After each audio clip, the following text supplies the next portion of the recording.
Cultura. ¿Cuánto cuesta la cultura? Más allá del dinero, ¿cuánto cuesta la cultura? ¿Qué sería de la sociedad sin cultura? Probablemente nos habríamos asalvajado ya. Hay un rincón de cultura en mi ciudad, en ese centro tan poblado de tiendas, de ropas y glamour. Había un rincón de cultura en mi ciudad. Ya no, ha cerrado. Ha llegado a la última página.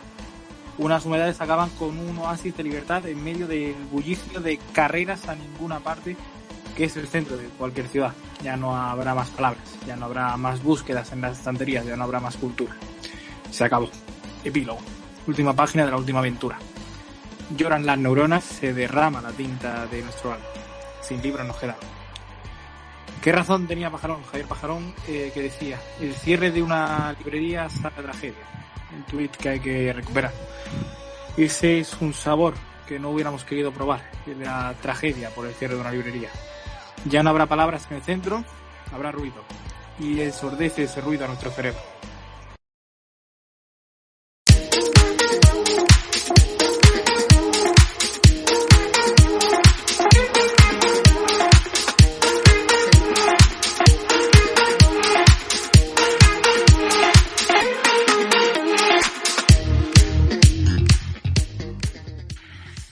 Bienvenidos a la radio, bienvenidos a Jaque Mate, un programa triste sin duda alguna. Es el primero que hacemos tras conocer que Kim Jong-un no va a poder teletransportarse. Es una mala noticia sin duda alguna para el futuro.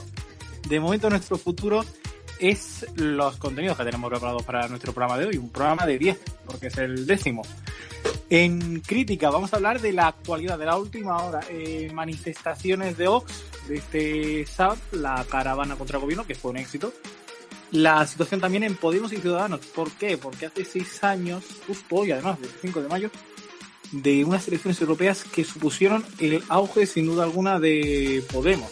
Consiguió 5 eurodiputados y Ciudadanos también consiguió 2. Fue, digamos, la muerte del bipartidismo ese día. Además estamos con la última hora de las primeras consecuencias judiciales para el gobierno de la situación de la pandemia. Ha sido citado a declarar, como imputado el delegado del gobierno en Madrid, José Manuel Franco. Enseguida vamos a contarlo todo.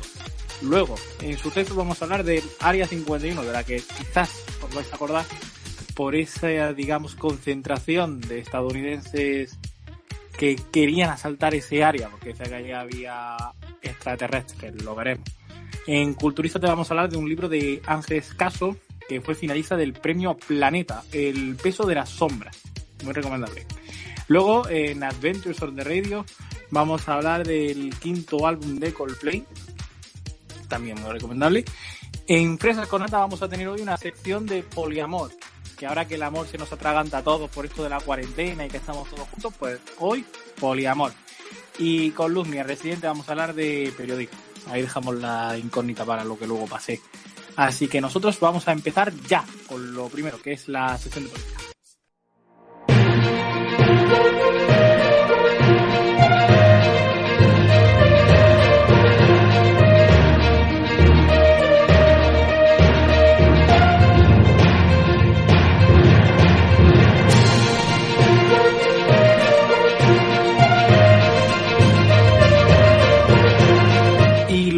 Primero en esta sección de crítica es la consecuencias judiciales, la hemos conocido esta mañana, de la situación del coronavirus en España. Son las primeras consecuencias judiciales para el gobierno, en este caso para el delegado del gobierno en Madrid, José Manuel Franco, que ha sido a declarar como investigado, lo hará la semana que viene, el día 5 de junio, a partir de las 9 de la mañana, por autorizar las manifestaciones del 8M que tanta cola han traído en estos días. Esa investigación partió de una denuncia particular y ha llegado a este momento por un informe realizado por el comandante de la Guardia Civil en Madrid, Pérez Diego Pérez de los Cobos, en el que investigó si el 8M tuvo alguna relación con la situación de la pandemia. Ha descubierto que sí, ha llevado ese informe a la justicia, que es el que se lo pidió, y ha acabado cesado. Es la noticia de última hora. El ministro Marlaska ha cesado a Diego Pérez de los Cobos por un informe del que Interior no tenía ni idea. ¿Por qué? Porque la jueza encargada del caso le había pedido a Diego Pérez de los Cobos que no se enterara nadie. ¿Por qué? Porque al fin y al cabo en el escalafón jerárquico de Madrid, Pérez de los Cobos tiene como superior a Franco, que es el principal investigado en esta causa. No sé qué análisis tienen que hacer hoy Antonio de la Rama y Ángela León. ¿Cómo estáis? Hola, buenas, Carlos. Buenas tardes. Pues, ¿qué análisis hacemos sobre esta situación? Bueno, digamos que ya se ha producido algo que se esperaba, ¿no? Como era esa especie de persecución o de detección de irresponsabilidades con respecto al 8M en Madrid concretamente, aunque parece que el 8M únicamente se celebra en Madrid, fue en toda España, pero quitando esa anécdota, van a ir rodando cabezas y en este caso pues le ha tocado a José Manuel Franco, que probablemente no sea el último, es evidente. Antonio. Bueno, el 8M se celebró en España y en medio mundo además, que tampoco que fuéramos el único Efectivamente. país. Pero sí, esto habrá que ver un poco cómo evoluciona la situación, a ver qué encuentran y tal. Es cierto que es un poco extraño que al final esto se ha adelantado por el alargamiento del estado de alarma, que han empezado ya a buscar posibles causas y condenas, estando todavía dentro. Pero veremos a ver cómo evoluciona. Claro, ¿creéis que estas denuncias e investigaciones, como la que ha acabado con José Manuel Franco sentado en el banquillo del acusado, creéis que se van a extender por otras ciudades de España? Sí, por supuesto. Por supuesto que sí. De hecho, será un arma arrojadiza en los próximos probablemente años que continuemos con otros partidos políticos. Esto va a ser ya como memoria histórica. Algunos no la respetan, pues esta sí seguro la van a mantener como un arma arrojadiza, sobre todo contra el Día de la Mujer, porque casualmente únicamente la propagación se dio el 8M, no hubo otros eventos que no fueran el 8M, que también es bastante curioso. Yo creo que esto es una forma de estigmatizar también lo que es esa celebración. Sí, de acusaciones habrá montones, veremos cuántos procesos hay al final que se acepten y, vamos, aún así, que haya un proceso judicial tampoco implica que haya necesariamente un delito o un algo, simplemente responde a una acusación e investigar, que en el fondo es bueno que se haga, que se investigue todo, para que haya transparencia. Además que Sí, el peso de dejar caer a Pérez de los Cobos es muy grande, porque es una persona muy bien valorada en la Guardia Civil, porque es una de las personas que estuvo al frente del dispositivo del 1 de octubre, también estuvo en la operación para liberar a Ortega Lara. Es una persona que ha estado en las grandes ocasiones de la Guardia Civil. Sí, sí, un veterano. y además ha estado siempre en el fango, digamos, entre el 1 de octubre, también con ETA. La verdad que tiene muy buena reputación, pero en este momento pues le ha tocado un poco ceder el protagonismo a otro, aunque sea negativamente en este caso. Pues esa es la noticia de última hora conocida hoy mismo sobre el futuro judicial de una parte del Evi- Vox. Evidentemente, ¿Sí? evidentemente, como dice Antonio, es interesante esa transparencia, pero que sea una transparencia general. Efectivamente, por cierto, Porque Vox ha respondido a este cese de Pérez de los Cobos, ha dicho en tu Twitter, Vox pide la comparecencia de Marlaska en el Congreso tras la destitución del coronel Pérez de los Cobos en medio de la crisis generada por el dispositivo desplegado en la vivienda de Iglesias y Montero, a lo que la diputada Macarena Olona ha añadido: el miserable Marlaska tendrá que comparecer en la Comisión de Interior del Congreso, pero este miércoles tendrá un anticipo. Volverá a los juzgados, pero no a los estrados. El destino que le espera es el banquillo de los acusados. ¿Qué valoración hacéis sobre esta respuesta de Vox al cese de Pérez de los Cobos? Pues ha sido muy interesante porque de hecho estamos hablando, tanto nosotros como todos los medios, el PP, Ciudadanos y tal, del tema del 8M y de este informe, y que es claramente la razón de todo, que es lo que se está hablando, y de repente ha aparecido Vox así como de repente hablar de una supuesta crisis generada por un dispositivo, en el caso de la vivienda de Iglesias y Montero, como en el de otros ministros que estaban señalados y al que se le estaba haciendo un escrache, que se puede discutir si es lícito o no, pero es lógico que ante un scratch se produzca un dispositivo policial en la calle. Pero me parece bastante interesante ese cambio así y de meter un poco de repente esta aparente, bueno, está inventada de polémica que han hecho. Sí, se supone que se van a, cuando termine esto, bueno, aunque ya estamos viendo que el país está boca abajo, gracias a partidos políticos como Vox, que ya lo comentaremos más adelante, se van a ir sucediendo supuestamente una cantidad ingente de querellas contra el gobierno y creo que en ese momento sería cuando se tendría que empezar este tipo de investigaciones, porque ahora mismo yo creo que en el camino no se puede detectar nada, será a posteriori. Aunque claro, no soy nadie para decir eso, pero en mi opinión con respecto a este tipo de investigaciones es cierto que es necesaria la transparencia, pero que hay que tener cuidado cómo se tratan ese tipo de cosas, tanto los scratches que apuntaba Antonio como la imputación de Marlaska, que ha propuesto Marlaska hoy.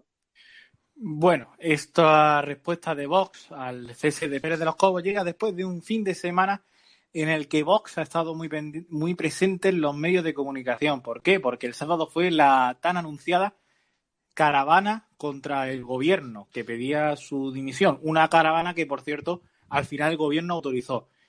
Fue un éxito, la verdad, de asistencia de público en las ciudades en las que se realizó y eso ha provocado que Vox pida seguir con las movilizaciones pese a algunos incidentes que hubo, entre ellos una frase quizás un poco desafortunada de Iván de Espinosa de los Monteros que comparó esta situación, que al fin y al cabo es una protesta contra un gobierno, con la victoria del Mundial de Fútbol en el 2010.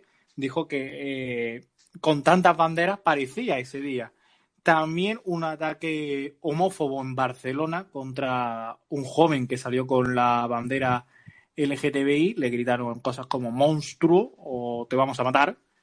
Y también agresiones a periodistas, entre ellos a uno de Radio y Televisión Española y a un reportero gráfico de La Razón.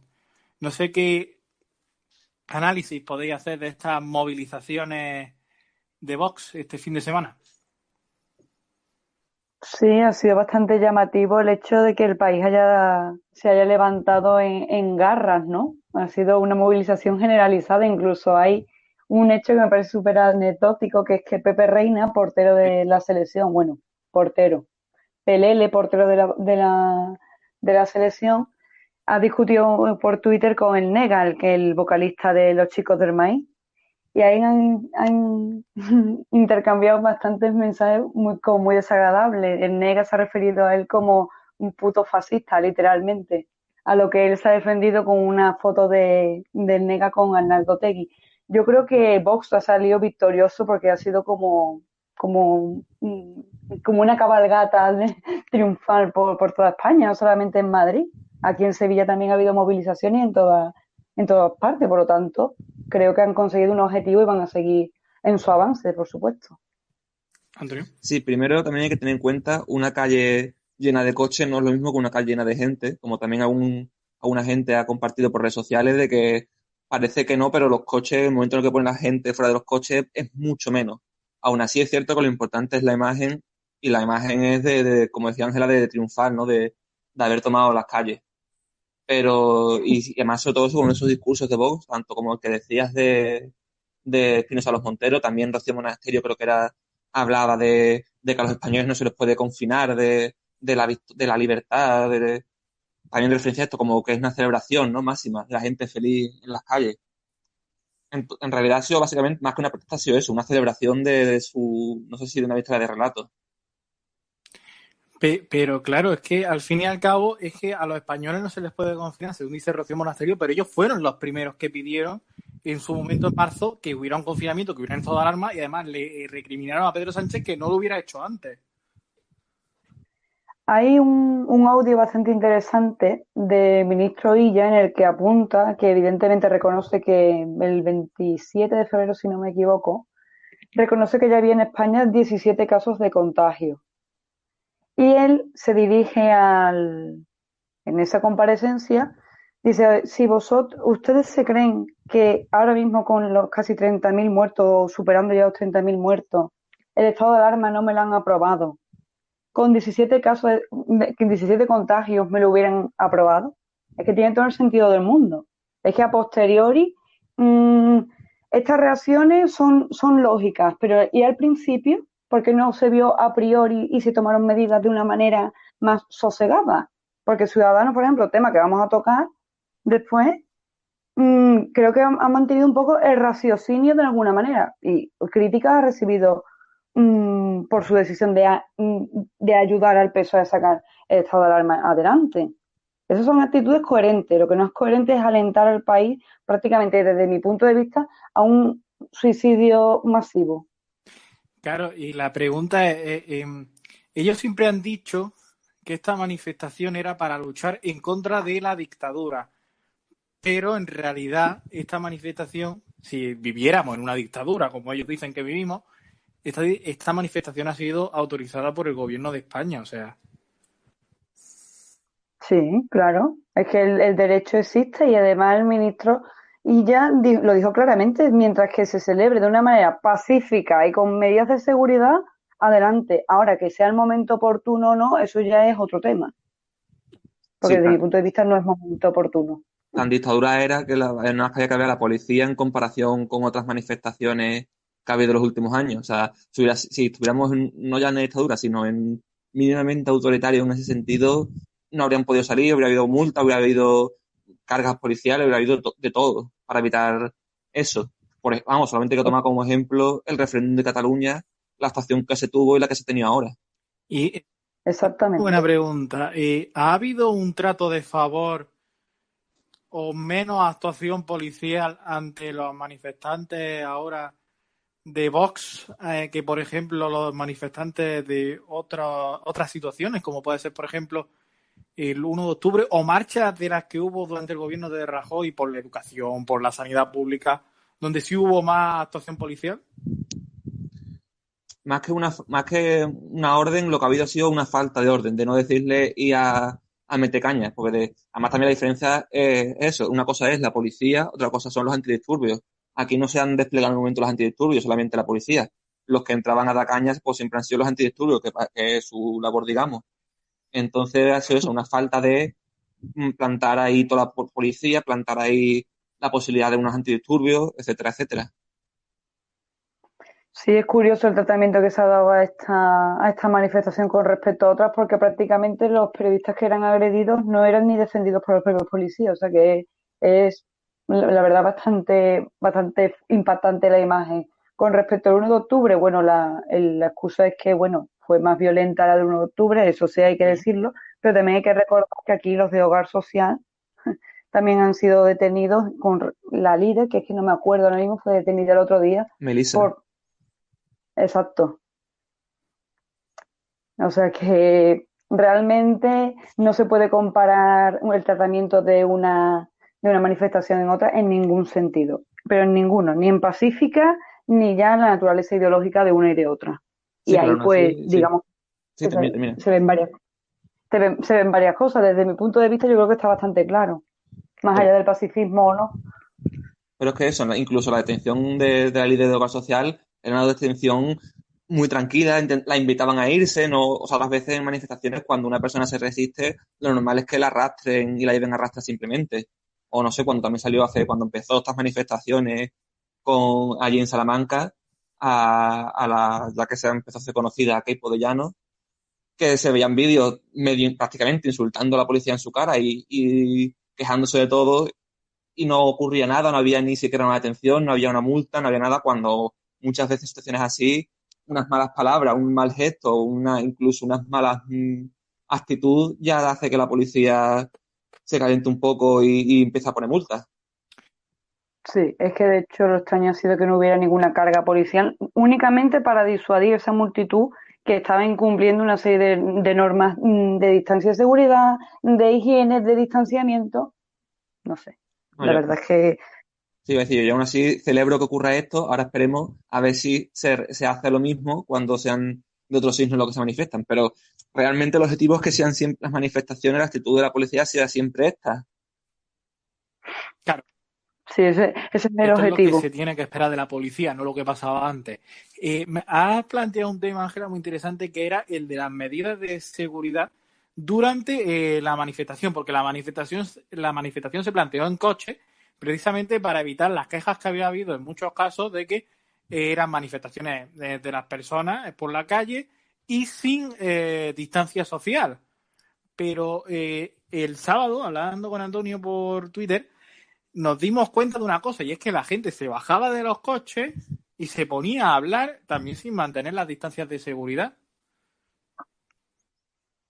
Pero es que vamos a ver, ¿en qué cabeza cabe que sea convocada una manifestación en la que únicamente la gente esté metida en el coche y sea un corrillo, el corro de los coches? Es que eso es inviable. Evidentemente la gente se salta y va a salir con banderas o con lo que sea. Es que eso es realmente una manifestación. Esa es la forma natural de salir andando e invadir toda la ciudad. Eso se sabía que iba a ocurrir. Y evidentemente ahí, en ese caso, cuando ya se vio esa multitud salir de los coches y prácticamente sin compartir ningún espacio ni ninguna distancia, ¿por qué no se ha puesto remedio? ¿Por qué no se intervino ahí? Antonio. Claro, es que además Esa es era una pregunta. lo que hemos dicho al principio. Para ellos mismos lo plantearon como una celebración que además es una especie como de atasco artificial que estaban todos los coches juntos, con el calor que hacía encima, pues la gente obviamente salía, charlaban, hablaban, o sea, era obvio que iba a acabar ocurriendo algo así, porque principalmente era eso, una celebración que habían montado. Sí, sí, además como una celebración deportiva, porque parecía como la selección cuando ganó la Copa del Mundo hace ya muchos años. No sé, la verdad, y no sé qué victoria hay cuando realmente estamos en un estado de alarma y con una pandemia mundial. Es que no sé qué victoria es esa.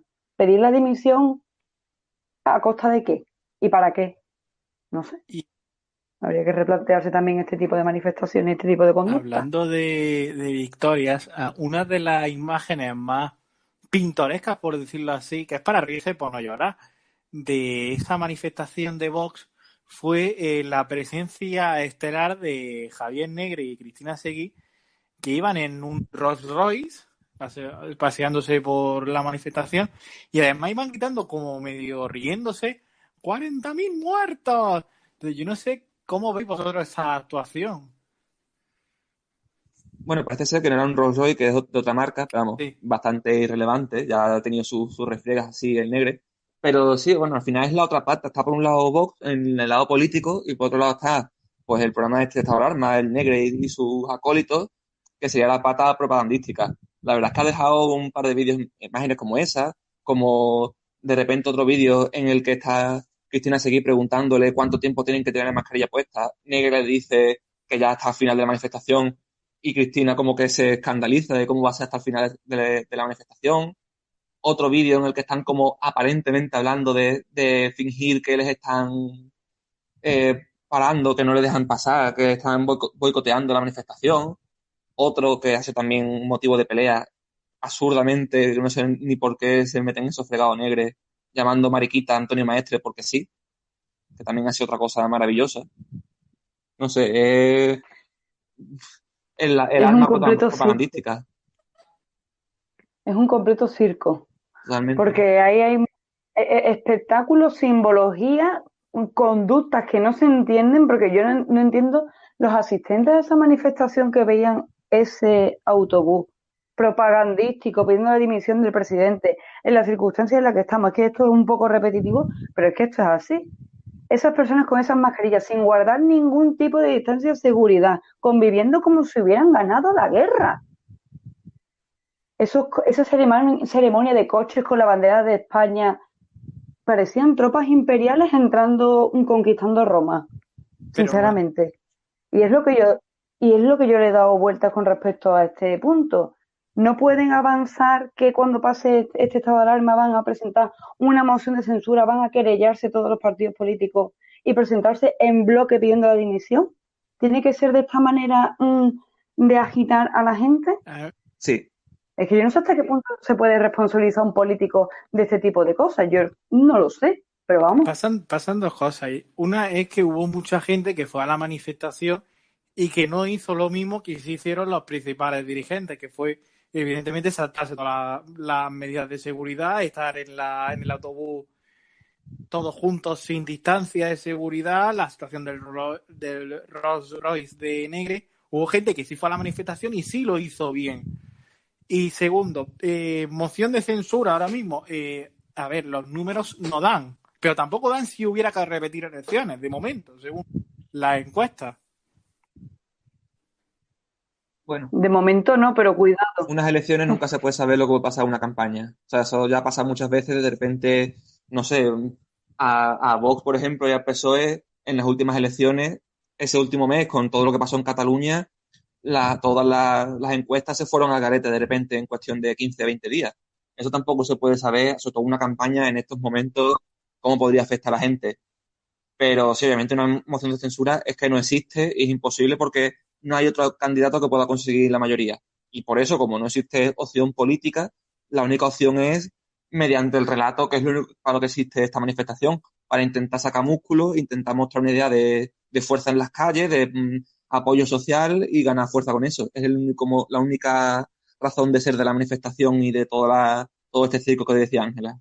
Pero a mí me recuerda mucho, hablando del relato, me recuerda mucho a lo que en su momento hicieron los independentistas, que sabían que no tenían por dónde salir y lo que se dedicaron fue a hacer actuaciones similares de manifestaciones. Bueno, se podía hacer andando, pero manifestaciones demostrando su valía, que estaban en una dictadura. O sea, me recuerda mucho a lo que Exactamente. critican al fin y al cabo. Igual que el referéndum. No Total. tiene validez ninguna, pero es una manera de sacar músculo, de intentar que el otro parezca peor que tú. Es propaganda, ya está. Intentar ganar el relato. Ángela.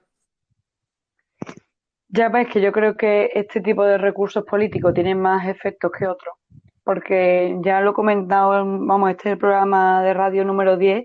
Yo creo que esto lo he repetido en todos los programas que llevamos, que yo creo que la emoción siempre es más estimulante que un relato de 1 hora o de 2 horas. Probablemente esto en un meeting, Vox no hubiera, o creo yo que no hubiera conseguido tantos seguidores y tantos adeptos o movilización social como en esto.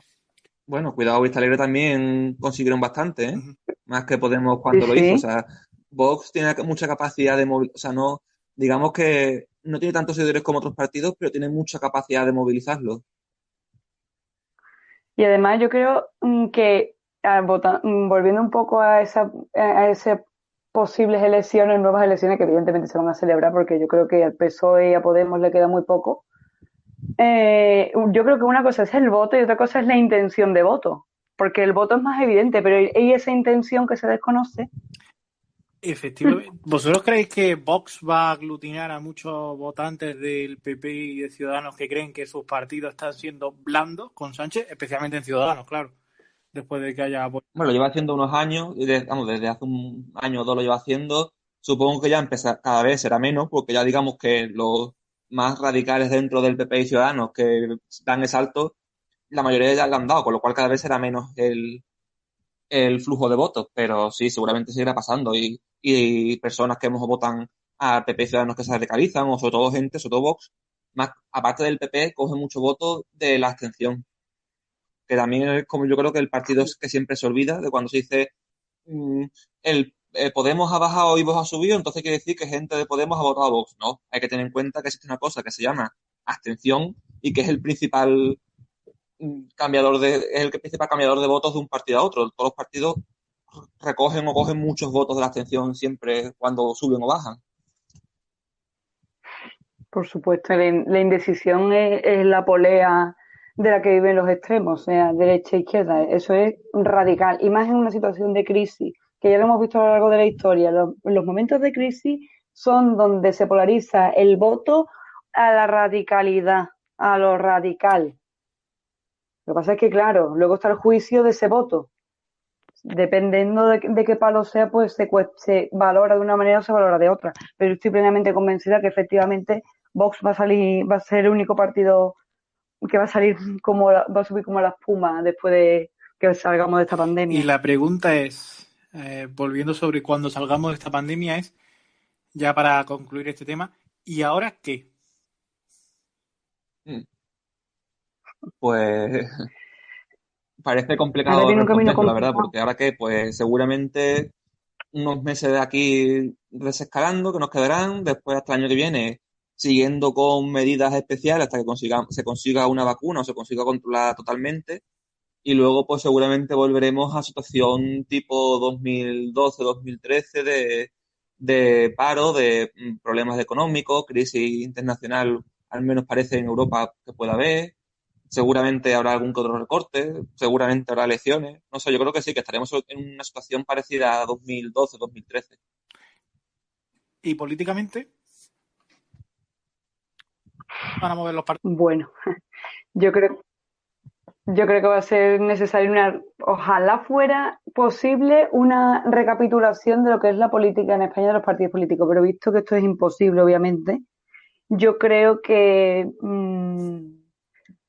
la situación también es problemática, tanto al nivel de crisis económica como institucional y política, porque yo creo que ya el descrédito del ciudadano y del votante con respecto a sus partidos, una de dos, se posiciona a favor de un extremo o realmente desconfía radicalmente y se abstiene y actúa como muchas personas que yo me encuentro, por ejemplo, al día a día, que están totalmente desencantados y llegan a no interesarle nada que tenga que ver con el panorama político-social. Hombre, yo creo que mientras Vox sea un partido relevante, va a gobernar siempre el PSOE, por oposición y por movilización de la gente en contra de Vox. Porque Vox, digamos que aunque he dicho antes que moviliza mucho a la gente y consigue tal, pero tiene un límite, al ser tan extremo, tiene un límite de votantes, porque hay mucha gente que por mucho que tal no va a votar nunca a Vox. Entonces, como al estar ya Vox encajetado con el PP siempre en un grupo y Ciudadanos, si sobrevive a esto, estará así un poco en medio, ese bloque de PP con Vox nunca va a tener el apoyo de nacionalistas, con lo cual nunca van a ser una posibilidad real en contra de lo que sea el PSOE, que puede ser solo, con Podemos, con nacionalistas o con todos a la vez, o con Ciudadanos. Entonces yo creo que mientras Vox sea relevante en el Parlamento, el PSOE, perdón, va a gobernar. A menos que de repente entremos aquí en una dinámica de años 30, años 20 y se vaya todo al garete y esperamos. En principio, si no nos volvemos muy locos, yo auguro bastantes años de gobierno del PSOE. Pues muy bien, cerramos ese tema viendo a la espera de qué le va a pasar con Vox y con esas manifestaciones y también con el clima político que hay en nuestro país. Y vamos a recapitular, vamos a volver al pasado, hace 6 años, bueno, ya casi 6 años y medio. Vamos a situarnos en enero de 2014, el inicio de Podemos, que está en un manifiesto, mover ficha, convertir la indignación en cambio político. Fue presentado en enero de 2014 en el Diario Público. Días después, el día 17, se presentaba oficialmente el partido Podemos en el Teatro del Barrio de Lavapiés. Iglesias vestía ese día una camisa gris y ya llevaba su popular melena. Junto a él estaban Teresa Rodríguez, Juan Carlos Monedero o Íñigo Errejón. Es evidente que no es el momento de que me extienda en una descripción sobre la situación que se vive. Creo que me habéis escuchado hacerlo bastantes veces durante el último año. Diré solamente dos cosas. La primera es que parece que esta crisis se ha convertido en la mejor excusa para que una minoría de privilegiados lleve a cabo un proceso de secuestro de la democracia y de destrucción de los derechos sociales. La segunda cosa que diré: en este momento, defender lo que dice la Declaración Universal de los Derechos Humanos es poco menos que revolucionario. El problema no es que el gobierno sea de derechas. El problema es que el gobierno, esos títeres que en última instancia no son sino agentes contables de poderes exteriores, están destruyendo los derechos humanos. Entre sus planteamientos estaban la derogación del artículo 135, la defensa de la ley del aborto, reclamar que la riqueza del país esté subordinada al interés general, artículo 128, o la aplicación retroactiva de la dación en pago. Para muchos, esas ideas no eran novedosas. La semilla de Podemos está en el programa La Tuerca, que Iglesias y otros profesores de la Complutense realizaban en una cadena local de Madrid. Un grupo de estudiantes organiza un happening en el que protestan contra la homofobia y el machismo de la jerarquía eclesiástica y exigen que se aplique el principio de laicidad. Érase una vez una universidad pública y laica en la que había 8 capillas. La caverna mediática ataca, profanación, quema de iglesias, persecución religiosa, rector asusta monjas, alumnas zorras y grupos antisistema. Y llega una denuncia. ¿Quién denuncia? ¿Los obispos? No. ¿Denuncia el capellán de Somosaguas? No. ¿Denuncia a los estudiantes católicos? No. ¿Denuncia el Papa? No. Denuncia Manos Limpias. Ese es el fragmento de uno de los programas. Luego llegaron más. En la primavera de 2014, Iglesias ya era el analista estrella en televisión. Participaba en tertulias de Intereconomía, La Sexta o Las Mañanas de 4. Y llegaron las europeas de 2014. Bueno, nosotros dijimos desde el principio que no nos íbamos a poner techo. Estábamos viendo que la ilusión jugaba de nuestro lado, estábamos llenando los actos y estábamos escuchando a la gente que nos decía que no se emocionaba políticamente igual desde el año 82. En cualquier caso, quiero hacer un llamamiento a la calma y al duelo. Es verdad que los partidos de la casta han recibido un serio correctivo electoral, pero todavía no hemos podido cumplir nuestro objetivo. Por ahora no hemos podido superarles electoralmente, que era nuestro objetivo. A partir de mañana trabajaremos con mucha más fuerza, pero quiero dejar claro que Podemos no nació para jugar un papel testimonial.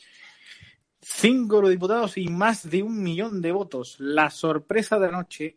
Podemos había dejado herido de muerte al bipartidismo. El 6 de julio de ese año le otorga el sorpaso al PSOE y una muy estrecha cercanía al PP. Se quedaría a menos de 1 punto en intención de voto del partido del gobierno. Y llegó Vistalegre, el primer Vistalegre, y las tesis de Iglesias se imponen con fuerza. Que los ciudadanos tienen que tener derecho a elegir a los que crean que son mejores y que están más capacitados para conducir Podemos en esta etapa que se abre, en este ciclo político y electoral decisivo. Y eso no sé si es compatible, fácilmente compatible, por ejemplo, con la institución del sorteo para la dirección de Podemos. Creemos que los ciudadanos tienen que tener derecho a elegir a los que les parezcan mejores. Respeto la otra opinión, pero no hay por qué fingir que se está de acuerdo en todo cuando no se está. Son compañeros. Surgen los círculos, el paradigma de la democracia interna en el Partido Morado, el lugar donde se discrepan las críticas que luego llegarán de miembros que abandonan el partido, desmontarán esa supuesta democracia interna. Y un año después, las municipales de 2015. Podemos no se presenta con su marca realmente, aunque sí apoya la entrada al poder de figuras claves como Kichi, Manuela Carmena o Ada Colau. Fueron las llamadas elecciones de cambio, donde el mapa pasó de ser azul a morado.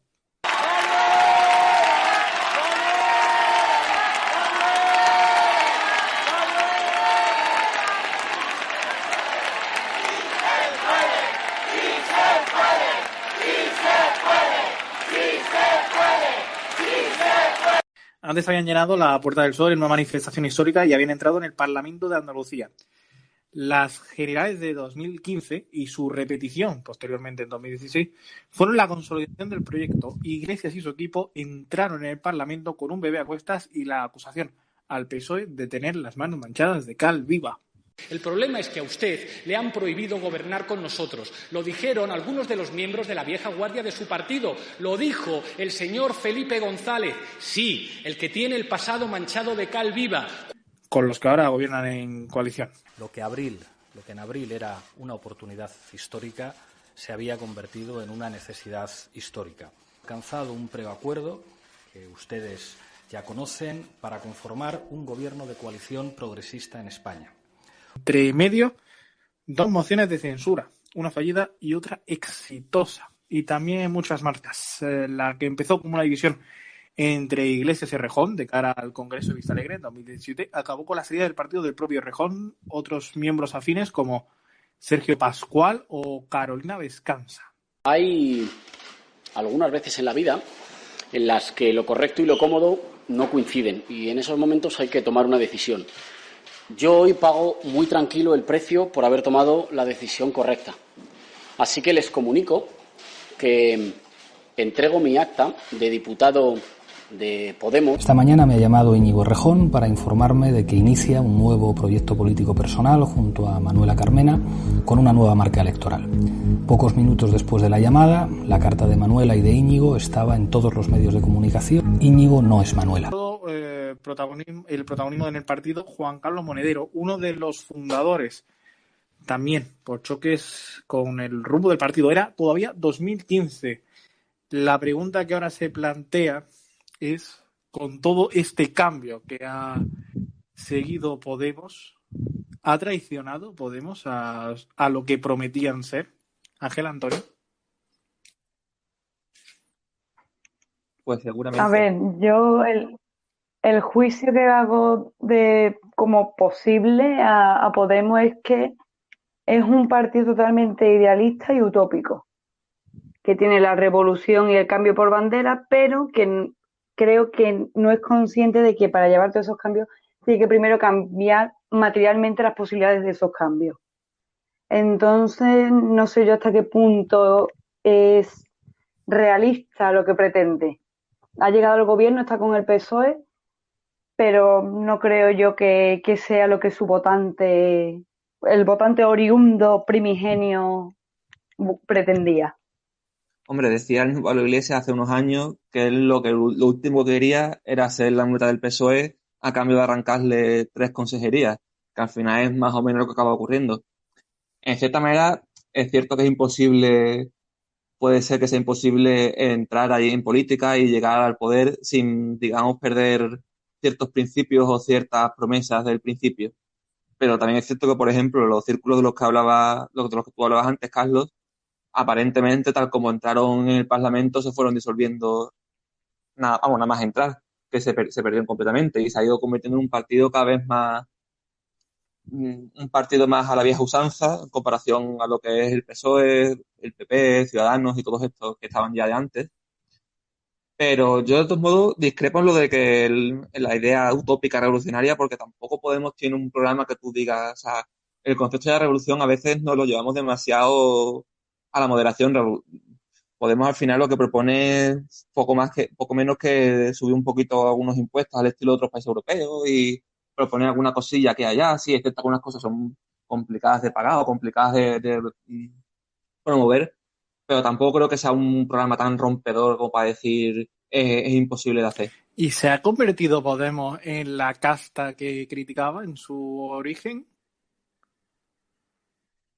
Pues seguramente sí, o sea, sí. Mm, Desde que el momento que entras en el Parlamento, entras a convertirte en uno de ellos. Entonces es muy difícil salir de esa dinámica y mantenerte, digamos, leal a esos principios si estás conviviendo ahí. Si te metes en el fango, te ensucias. Es totalmente, es lo que ocurre, vamos, no hay otra opción. claro, es que esa etiqueta de la casta yo creo que ya no tiene sentido porque en política, ¿qué no es la casta o qué es la casta? ¿Qué es? Porque la clase política yo creo que se reconoce a sí misma y se conoce de toda la vida así. Antes, cuando había un poco más de distancia social en cuanto a jerarquía, pues bueno, pero ahora mismo, no sé, no creo que Podemos se le pueda llamar casta como algo negativo, o a PP, o a Ciudadanos, o a Vox. Yo creo que es la clase política y ya está. A mí me No. pasa algo con Podemos y es que yo siempre he creído que ellos aspiraban a ser otra cosa de lo que luego han sido y de ahí vienen todos los problemas. Yo creo que ellos siempre aspiraban a ser los que rompieran, los que mataran, por decirlo así, al Partido Socialista y quedarse ellos como con el puesto hegemónico de la izquierda. Pero nunca esperaban tener que ser el apoyo del PSOE para poder formar gobierno. Los deja en una posición complicada, ¿no? Sí. Hombre, hablando Hom- ahora sí, digamos, en el futuro, es muy fácil analizar las cosas. Pero es cierto, además que está pecando como lo mismo que hizo Ciudadanos, de intentar comer. Ciudadanos intentó comerse al PP, pareciéndose al PP en las últimas elecciones. Tú decías, intenta como sustituir al PSOE y lo está haciendo pareciéndose poco a poco cada vez más al PSOE. Al final, el que, digamos, vote al PSOE va a votar al PSOE antes que votar a otro nuevo PSOE, porque ya para qué vas a cambiar el voto si es lo mismo. Yo creo que en ese sentido es una táctica completamente errónea. Y después también Podemos, digamos que tuvo ciertas dificultades porque intentó, bueno, era un partido que no podía optar a votos, digamos, de los sustratos mayores de la población, de la gente mayor mejor de 45, de 65 años, pero también tuvo muchos problemas realmente para conectar con la gente joven. O sea, ha tenido siempre eso, tanto en sus símbolos como en sus referencias, como en su discurso, ha conseguido el voto joven porque era el partido, digamos, que representaba cierto cambio y cierta ideología, pero no ha conseguido realmente calar tanto como, de hecho, en las últimas elecciones ya obviamente con esa diferencia, pero el PSOE es el partido hegemónico en la gente joven. Y el gran problema que no ha conseguido Podemos arrebatarle al PSOE ha sido el feminismo, que para mí es donde está la lucha entre la izquierda sobre la hegemonía. Sí, totalmente. Totalmente porque, volviendo un poco a lo que tú apuntabas, Carlos, Eh, mm, a ver, esto es una cuestión política que se ha repetido mucho durante la historia. Prometer, pero bueno, a ver qué puedo ofrecer al ciudadano realmente. Esa es la pena, digamos, o la insuficiencia que yo tengo con respecto a Podemos. Evidentemente tiene un programa fabuloso, fabuloso y que de ser real sería magnífico. Pero en una Europa como la que estamos actualmente y en una España muy contaminada por mucha demagogia de los medios de comunicación, yo creo que el hecho de comparar a Podemos con Venezuela o con Chávez, yo creo que eso ya ha sido su talón de Aquiles y eso es lo que le va a acompañar Y con de las por vida. marchas de los anticapitalistas que acaban de dejar el partido, son liderados por Teresa Oreiro y Miguel Urbán, ¿creéis que se muere un poco el espíritu inicial del partido para convertirse ya en una nueva versión del PSOE, al fin y al cabo? Bueno, ahora que ver al final qué pasa, porque supuestamente se iban para volver, o sea, digamos, salirse del partido central para seguir manteniéndose en la coalición, lo cual en cierta manera sería positivo el hecho de, en cierta manera, tener capacidad de ser una coalición que englobe muchos partidos entre iguales y que no sea un partido central como el resto que absorbe, por ejemplo, como dice Ciudadanos con UPD y con otros partidos pequeños, o como ha hecho el PSOE y PP, de absorber pequeños partidos bajo su ala, sino están todos más o menos en igualdad. Habrá que ver cómo se organizan. Yo en ese sentido a lo mejor puede ser la mejor solución para Podemos, sobre todo para, por ejemplo, aligerar las tensiones en Andalucía con el más que probable que acabará pasando algún día de qué hacer si hay que apoyar al PSOE en el gobierno o cosas así.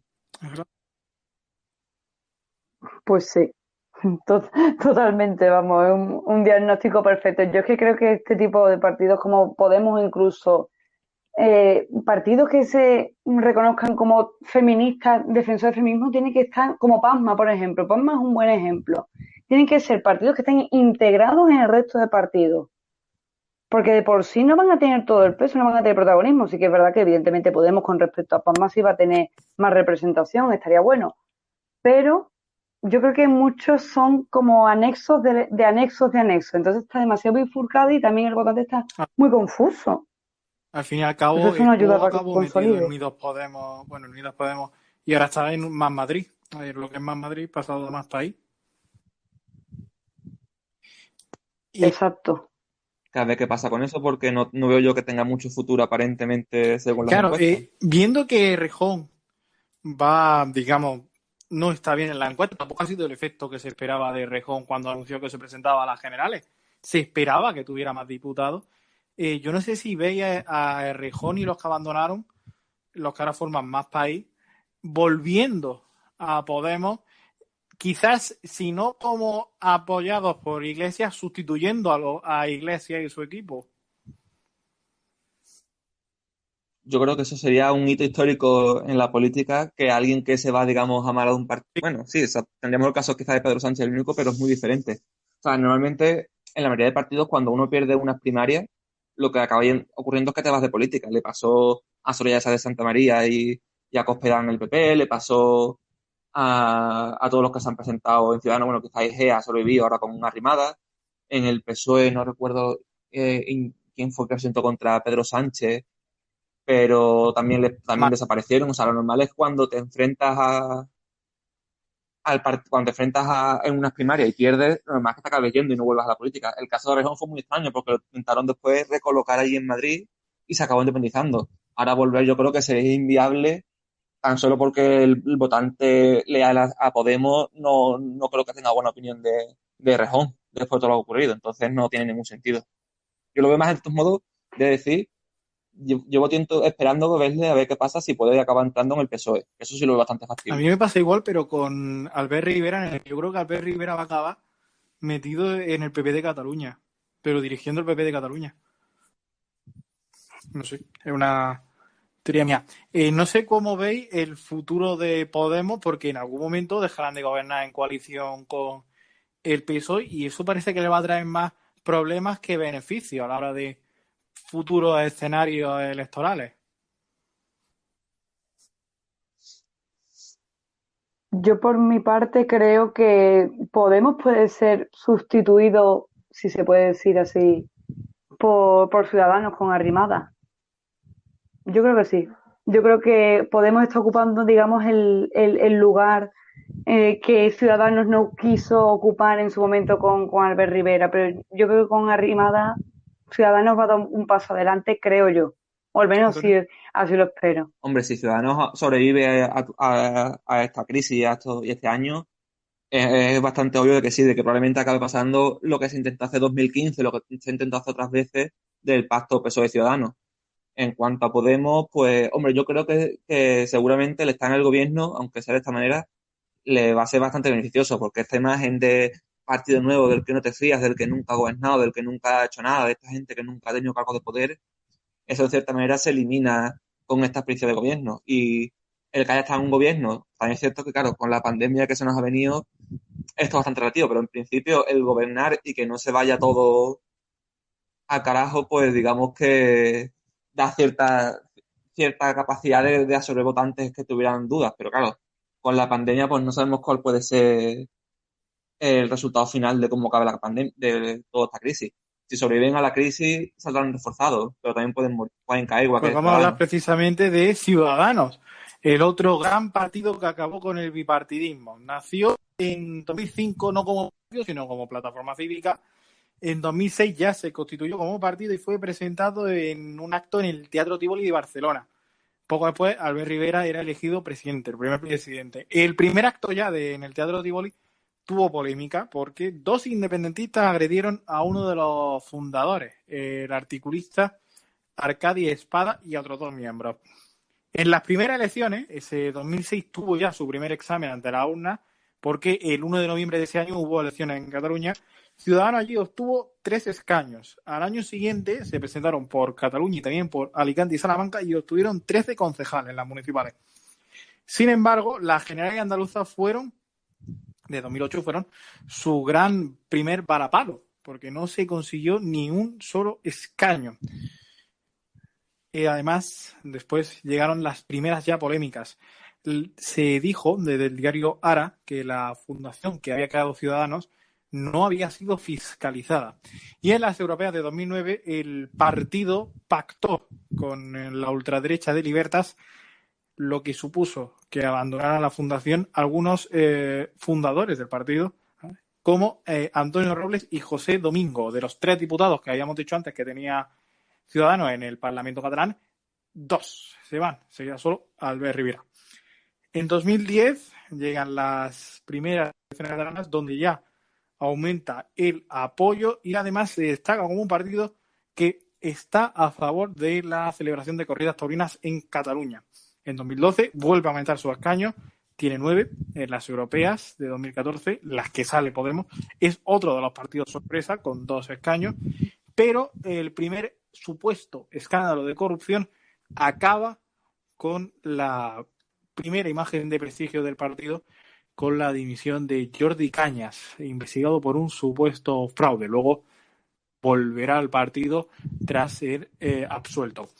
En 2014 y 2015 ya comienza la expansión nacional del partido y se empieza a consolidar en Cataluña. En las últimas elecciones por las que Albert Rivera se presenta por Cataluña, consigue 25 escaños, subiendo en 16 respecto a la cifra de 3 años anteriores, y consiguen entrar en el Congreso en 2015. En aquel momento se ve a Albert Rivera, se quiere intentar dar la imagen de que es el nuevo Adolfo Suárez de esa nueva transición que parecía llegar en esos años. Pacta en enero de 2016 la formación de gobierno con Pedro Sánchez, una vez Mariano Rajoy se ha retirado de las posibilidades de ser investido, pero la investidura no sale bien por la falta de apoyo de Podemos, que quería entrar en el gobierno con amplias funciones, entre ellas el Ministerio del Interior, el CNI y demás. Como no sale bien, repetición electoral y apoyo a Rajoy en octubre de 2016. Ese será el momento clave. Consigue que Rajoy entre en el gobierno y comienzan uno de los meses más turbulentos en la política catalana y en la española, que al fin y al cabo fue el lugar donde nació Ciudadanos, con el 1 de octubre y la posterior declaración unilateral de independencia. Se manifiestan en contra del referéndum y de la figura de Puigdemont como presidente. Le llaman golpistas y eso hace que en las elecciones que se celebran tras el 155, el 21 de diciembre, sean la fuerza más votada con 36 escaños, pero el Parlamento catalán mantiene la mayoría independentista. Es quizás para muchos el giro a la derecha de Albert Rivera el 1 de octubre y el procés. En 2018 viene la que parece es la confirmación del giro a la derecha del partido con el gobierno de coalición entre PP y el apoyo de Vox. Consiguen echar de la Junta de Andalucía después de 40 años al PSOE y a Susana Díaz. Y 2019 será el año clave del partido, del gran subidón, con el mejor resultado electoral del partido, 57 escaños en el Congreso, frente a al batacazo del Partido Popular, se queda a punto del sorpaso, Albert Rivera, a la gran caída de Ciudadanos con nada más y nada menos que 10 diputados, lo que provoca una dimisión casi instantánea de Albert Rivera. El abandono de muchos de los políticos en ese momento era la clave de la decaída del partido. En los meses entre una elección y otra habían abandonado el partido miembros tan importantes como Toni Roldán. Antes lo habían hecho algunos como Carolina Punset, quejándose de que no se podía hablar con independentistas porque se miraban mal en el partido, no se podía dialogar. Y esos abandonos acabaron con también la caída del partido, el abandono de Rivera, y las primarias arrimadas contra Igea. Eso lo acabamos de vivir hace apenas 2 meses, en las que ganó Arrimadas, con lo que parecía ser un mantenimiento en la derecha. Arrimadas había sido una figura clave de la última etapa de Rivera, pero que ahora, tras el apoyo al PSOE en el Estado, parece ser una vuelta al centro. ¿Cómo veis a Ciudadanos ahora mismo?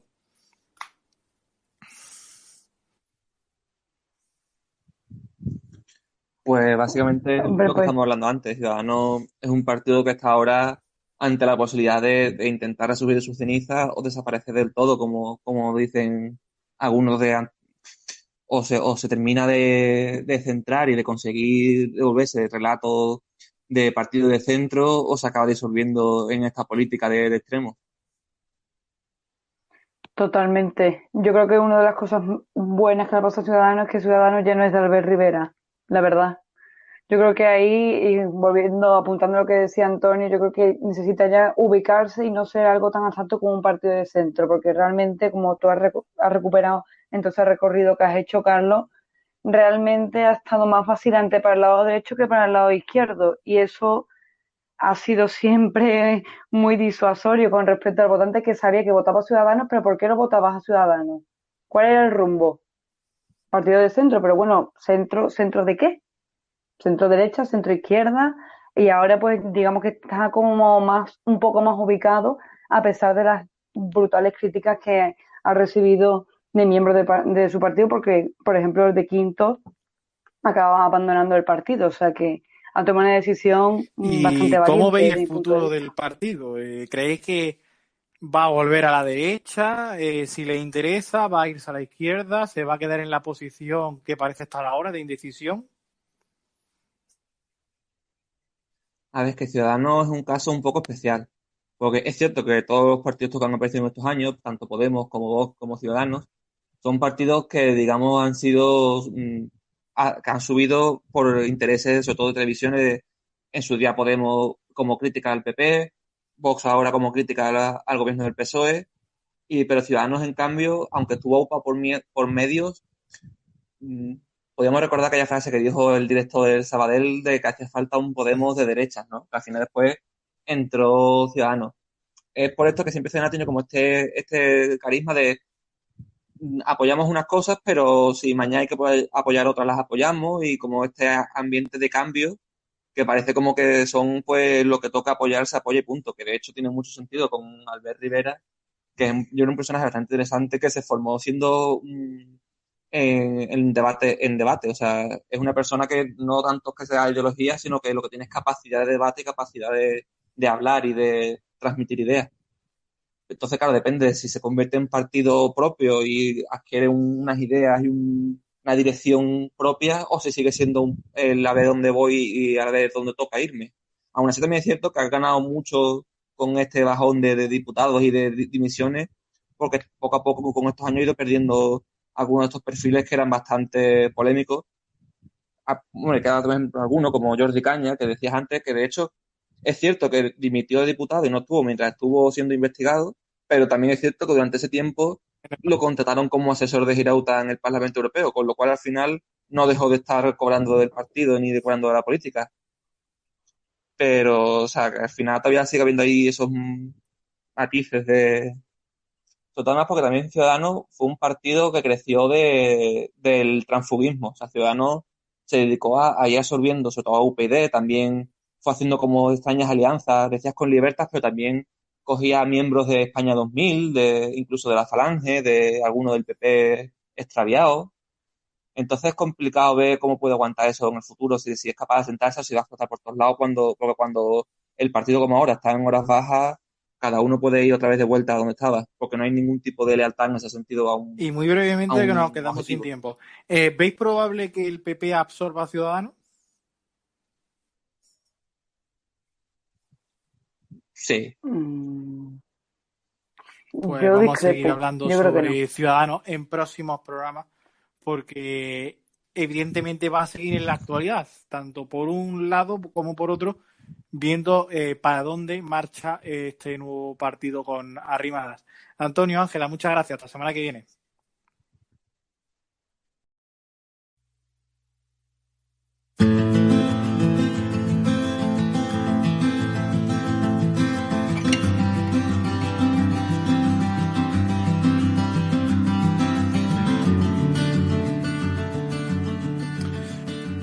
Bueno, pues hemos dejado atrás Podemos, Vox y nuestros amigos los políticos, y aprovechando que estamos en un programa, nuestro programa 10, vamos con una colaboradora 10, Ángela, que nos va a hablar hoy del Área 51, que estuvo de actualidad el pasado verano por un tema un tanto curioso. Hola Ángela, ¿cómo estás? Hola, ¿qué tal, Carlos? Pues bueno, hoy, como bien has dicho tú, vamos a empezar definiendo lo que es el Área 51, porque hay gente que todavía no lo sabe. O sea, aunque bueno, así en la zona de Estados Unidos sí, pero aquí en España poco. Así que bueno, empezamos diciendo que es una base militar utilizada por las fuerzas aéreas que se encuentra en el sur de Estados Unidos, en Nevada. Concretamente está en el desierto. Y que mucha gente cree que esconde bastante misterio, que el FBI tiene que ver algo en todo esto. Y también esta base, a pesar de que lleva un montón de años construida en mitad de la nada, hasta el 1912 no nos enterábamos de su existencia realmente. Fue creada en plena Guerra Fría porque los estadounidenses necesitaban desarrollar una nueva tecnología de espionaje para ver qué hacían los rusos sin que les detectasen. Dicen que si entras en esta base militar, estás obligado a firmar un contrato de fidelidad y que si te echan o lo rompes contando algo que no debes de lo que pasa dentro, tienen el derecho de acabar con tu vida. O sea, es el lugar más siniestro del mundo, yo creo. Además, se dicen que es donde se han probado un montón de a lo largo de todos estos años. Según investigadores de OVNI, también supuestamente es donde el gobierno prueba con naves espaciales alienígenas. Además de haberse visto algún que otro avistamiento de platillos volantes. Pero ¿cuánto de realidad hay en esto? ¿Cuánto de realidad y cuánto de fantasía? Pues mira, Carlos, yo no lo sé. Yo sí que sé que hace unos días estuve viendo un documental en Netflix que además lo recomiendo, se titula Bob Lazar. Y es que este hombre es un científico que trabajó durante varios años en el Área 51, concretamente en la zona S4. Según testimonios suyos, trabajaban con tecnología alienígena analizando platillos volantes. Y él está seguro que no era tecnología de este mundo porque al ser experto en ello, en la materia, sabía y sabe que aquí esa tecnología todavía no se ha dado. Y me acuerdo que en una escena del documental sale contando que una vez tuvo que desmontar una nave espacial con un asiento del tamaño de un niño pequeño, por lo que no le cuadraba mucho porque no es muy normal que hagan naves con asientos para niños pequeños, porque que niño pequeño, no sé, ¿me entiendes lo que te quiero decir? Pero si ese hombre estuvo trabajando en el Área 51, pero si hay un contrato de fidelidad, como ha contado, lo Claro, ha contado. sí. Sí, he dicho anteriormente que había que hay un contrato de fidelidad que si tú sales y cuentas algo, te pueden matar, por lo que este hombre tuvo que permanecer en el anonimato muchísimo tiempo. También cuenta que vivió con muchos, muchos años de miedo porque, lógicamente por la situación, pero al final se decantó por dar su nombre. En plan, se separó de todo eso, de todo ese mundo y dio su nombre. Y yo creo que a día de hoy vive aislado porque... Claro. O sea, en el documental sale su cara, ya se sabe su procedencia, todo. Además, cuenta que todo lo que ha tenido que ver realmente le ha dado bastante miedo y que su vida después de trabajar allí ha cambiado muchísimo porque no es solo que trabajase con objetos no identificados, sino que tuvo que estar expuesto a una tecnología súper avanzada, que es algo que no nos podemos ni imaginar los demás. Y después de las declaraciones de este hombre, miles de personas empezaron a aparecer por esa base, como es normal, porque claro, a la gente le pica la curiosidad. Sí, eso Pero, claro, igual que en España, sí. pero con mucho cuidado, porque si rebasas la línea, donde ya empieza la zona restringida, tienen el derecho de matarte y de hecho he investigado por ahí que hay francotiradores preparados en esa zona. Qué tranquilizador. O sea, y también cuenta que él creyó, o sea, literal, que es que esto lo he oído yo en el documental que de verdad lo recomiendo porque fue súper interesante, en plan, dura 2 horas y cuenta como una vez creyó ver a un alienígena por accidente. Dice que se referían a ellos como los niños, o sea, que los tenían apodados así. Ajá. O sea, súper heavy. Y luego, según él, también piensa que lo gordo de esta situación es la manera que el gobierno tiene de ocultarnos esta tecnología que está extremadamente avanzada y también considera un delito, pues eso, no contárselo a la humanidad, ¿no? Claro, que es como un laboratorio ahí de experimentos con alienígenas. Es que yo, sinceramente, Carlos, siempre me ha dado muchísima curiosidad visitar este sitio, pero obviamente no voy a hacerlo porque no tengo ganas de que un francotirador me apunte, pero siempre me ha dado mucha curiosidad. Y de hecho hay un pueblo al lado que se llama Rachel, si no me acuerdo, si no recuerdo mal, que se ha convertido en una atracción turística, en plan que ahí está todo ambientado con naves espaciales, con aliens, ¿sabes? O sea, la gente siempre busca el morbo y cómo atraer a las personas. Hay gente que va a Benidorm a pelearse por una sombrilla y ellos van pues a ver ovni, a Rachel. A ver si ve algún alien por ahí, por el cielo. Bueno. Y bueno, también... no sé si conocerás, bueno, yo no le conocía, al científico Boyd Bosman. Pues no. Ni idea, ¿no? Bueno, pues este señor era un científico que se manifestó también proclamando duras confesiones acerca de este territorio y a los días, bueno, ahora te voy a contar lo que este señor decía, y a los días de dar esas declaraciones falleció. Misteriosamente, ¿no? Por extrañas circunstancias. Este hombre, yo pienso que, o sea, no se mantuvo en el anonimato. Evidentemente. Directamente lo dijo. Y según él, bueno, él aseguraba que allí se intercambiaba tecnología por ADN con alienígenas, porque él trabajó allí en un área también de esta base militar. Y decía que los alienígenas provenían del planeta Quintunia, que supuestamente está a 68 años luz de distancia, o sea, tan solo. No, pero decía que su tecnología les permitía llegar a esa zona en 45 minutos. Vale. Y que tienen 200 años de edad. Estos seres extraños tienen 200 años de edad y miden 1,50 como mucho, o menos de 1,50, 1,20, 25.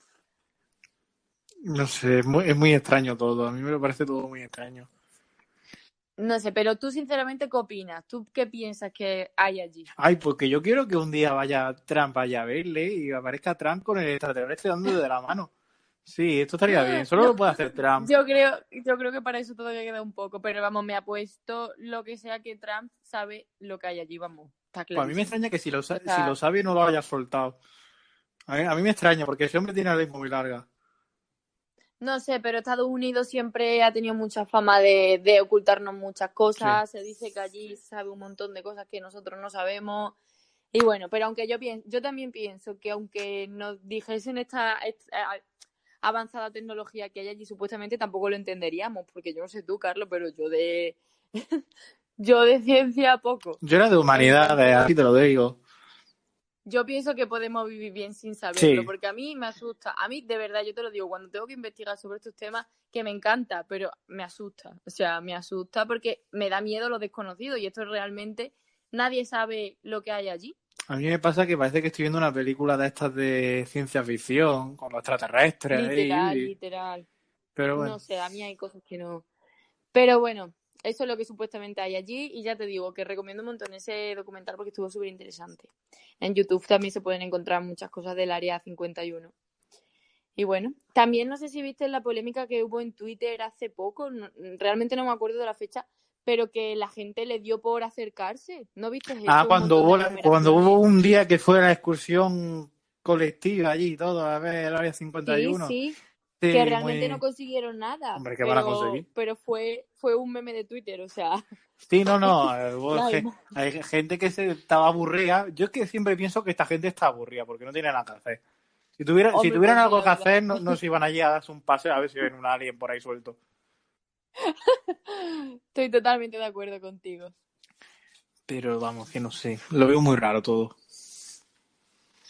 Pues sí, la verdad es que sí. Es algo extraño que todavía no conocemos bien, pero bueno, gracias a Internet tenemos estos testimonios que yo quiero pensar que dicen la verdad, por lo menos Bob Lazar, porque ya te digo que ese hombre a mí me encantó cómo se expresaba y cómo hablaba del Hombre, tema. sí, que por lo menos tiene estudios. Claro, no, sí, eso está claro. Así que eso.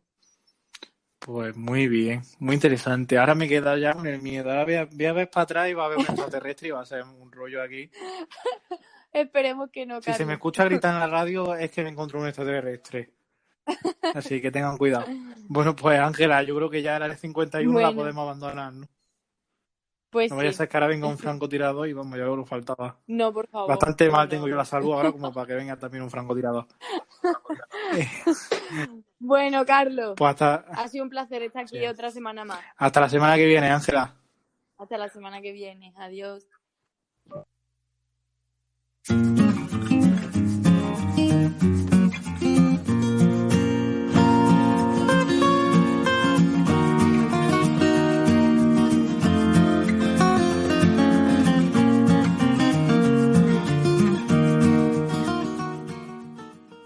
Bueno, pues lo habíamos prometido. Hoy tenemos en nuestra sección de Culturízate un libro que de verdad es muy interesante, además de una escritora que está en plena vigencia ahora mismo, como es Ángela Escaso, pero voy a dejar que nuestro compañero Carlos Javier nos cuente más. ¿Qué pasa? ¿Cómo estamos? ¿Qué tal, Carlos? Me da mucha alegría volver a estar aquí con vosotros. Nosotros también, la verdad. Bien, pues sin más, vamos a empezar con nuestra frase principal, A ver. que en este caso va a ser de Nelson Mandela. Muy bien. Y dice lo siguiente: la educación es el arma más poderosa que puedes usar para cambiar el mundo. Y cuánta razón tiene, ¿eh? Sí. Porque sin educación no vamos a ningún lado. Sí, se deberían aplicar ahora mucho, que la verdad es que les falta mucha educación, la verdad, pero bueno. Bien, pues si quieres te hago un pequeño resumen de la obra. Uh-huh. Luego tratamos quién es Ángela Escaso para todos aquellos que no lo conozcan, aunque Sí. la señora es muy, muy conocida. Y Claro. luego ya una pequeña sinopsis del libro, si te parece bien. Perfecto. Muy bien. Bueno, pues la vida de Mariana de Montespín es la huida permanente de un fantasma que la persigue, la soledad. Mariana camina por el mundo como una sombra, la sombra de otros, llevando en su corazón el peso de todos aquellos que desde la memoria familiar o desde su propia realidad han formado parte de su vida. A su alrededor se despliega un mundo, el de la aristocracia francesa, de finales del 20, que avanza imparable, con el ascenso de nuevas clases, las guerras y las atrocidades, sus cambios de costumbres, su entrega a la modernidad. París, Normandía, la Costa Azul, son paisajes de esta novela. Pero esta es sobre todo una historia del alma que se expresa en ella con emociones y fantasía. y el alma de Mariana de Montespín, que imagina pues leyendas y trenzas sueños sobre un mundo real que le es insuficiente. Bueno, como comenté la vez pasada, es una obra magistral de amores y frustraciones, que Ángeles Caso quedó pues finalista del Premio Planeta del 94, que muy importante. Poca broma. Ángeles Caso, vamos a hacer la breve obra de ella, nació en Gijón en el 59, licenciada en Historia del Arte y considerada pues una escritora magnífica. Porque escribir no es solamente ponerse a contar cosas, sino que ella no se pone a contar cosas y ya está, sino que crea un mundo, ¿no? Como por ejemplo, pues Ana María Matute. Entre su obra narrativa, pues destacó Elizabeth, emperatriz de Austria-Hungría, o bien El hada maldita. El peso de las sombras, como he dicho, finalista del Premio Planeta del 94, y El mundo visto desde el cielo, y el relato del resto de la vida.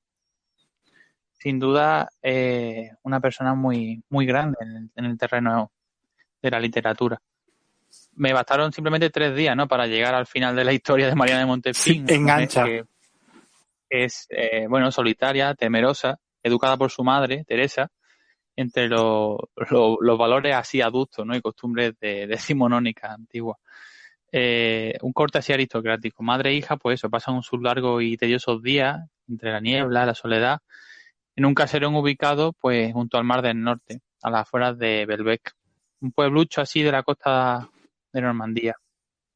Y su padre, Hugo, ausente desde que Mariana era muy pequeña, ni siquiera mantiene las escasas visitas anuales que solía hacer a Belbec, y cuando necesita pues recordar pues el candor de Teresa, su esposa, un fuego que se consume poco a poco, como el tiempo. Y a veces necesitamos, pues eso, como habla un poco de las relaciones como ahora, necesitamos crecer emocionalmente para encontrarle sentido a ciertas historias que a veces nos pasan y luego las entendemos, pues de eso se trata. Y bueno, para desgranaros a ustedes hoy esa tragedia, ¿no?, de Mariana, una mujer que eso, en la educación recibida de su madre, pues totalmente opresiva, pues lleva a ser incapaz de sobrevivir sin un varón a su lado. Y eso se sigue dando tristemente a día de hoy. Desde esta figura, pues todo es confuso, es sombrío y pesado. Cree que sin un hombre, pues las sombras vendrán a apoderarse de ella y llevándola a la muerte. Y es precisamente el fallecimiento de su madre lo que ocasiona en Mariana una drástica transformación, porque deja de ser la niña para convertirse en un, entre comillas, proyecto de mujer, que no sabe cómo serlo, así que opta pues por absorber el espíritu de Teresa, continuando ese modo de caminar sombrío. Y la única luz es, pues, como siempre, la familia que uno elige, su amiga Felicia, que es una joven también viuda, antigua amante de su padre, fíjate, a la que éste encarga pues el cuidado de su hija. Y es la que le da nuevas emociones, Estados Unidos, libertad, libertinaje también. Se ocupará pues eso de guiar a Mariana y mostrarle pues el mundo más allá de ese Belbec, ¿vale? Como la cueva de Platón, para que nos entendamos. Y con un lenguaje pues casi poético, bien cuidado. ¿Vale? Ángeles Caso nos lleva pues a esa época de la Normandía de París, principios del 20, finales del 19, diversiones de la capital francesa, y el deseo del lector, o sea, del que quiere meterse en ese mundo, pues hace que despierte una Mariana que despierta la vida de esa historia, de quedarse prendados de ello, y que la perfecta descripción psicológica que hace de la autora de ese sutil medio de disfrutar esas costumbres, como hemos dicho, más férreas, ¿no?, de las pasiones más bajas, inclinaciones perniciosas o sentidos que, a la par que atento, no deja de suceder que hay una pugna entre lo que ocurrirá y la incertidumbre que finalmente se dé, ¿vale? Pese a hacer, ya te digo, una historia que parece un siglo, Carlos, pues podemos ver en Mariana unos rasgos que desafortunadamente, como digo, para hacer una conclusión, hoy en día reconocemos a algunas personas que no necesariamente tienen por qué ser mujeres, pero son personas que aún no han descubierto que cada ser es único, independiente, distinto a los demás, y por ello maravilloso en sí mismo. Todos somos seres completos desde que nacemos. Hay algunos que se dan cuenta, otros no, y no necesitamos que nadie nos complete. Nadie, que no hace falta que nos complemente como tal. O sea, como tal. Otra cosa es que, bueno, que nos acompañe en ese camino sorprendente y maravilloso que es la vida, pero que podamos disfrutar nosotros mismos. Y esa era un poco la reflexión que quería hacer en esta notilla. Un mensaje muy bonito y muy esperanzador ese de que todos somos seres completos desde que nacemos hasta que nos vamos. Además, en una obra que a mí me parece trepidante, desde la historia del abandono del padre hasta el reflejo un poco de lo dura que puede llegar a ser la vida, y con varios interrogantes muy, muy interesantes. Desde luego. Y esa era un poco la reflexión que quería dejaros para el día de hoy. Pues la verdad es que nos quedamos aquí pensando. Pensativos, pero el ayudar a pensar siempre es muy bonito. Sí, y muy necesario también para estimular el cerebro. Sí, desde luego que sí. Para concluir ya en hora, tenemos dos posibilidades, por aparte de que vosotros nos planteéis algunas en las redes sociales, tenemos dos posibilidades de licencia que van a ser o el autor Jacques Lacan, ¿vale? El psicoanálisis del lenguaje imaginario, o Daniel Goleman con la psicología de la inteligencia emocional. Nos vamos a meternos un poco en psicología para la siguiente semana. Muy bien. Y con eso terminamos. Pues nosotros haremos las encuestas necesarias para que vosotros podáis elegir de qué libro queréis que hablemos en nuestro Twitter, @jaquematefm, y en nuestro Instagram, @radiojaquemate. Podréis decidir qué libro tratamos aquí la semana que viene. Muy psicológico la sección la semana que viene.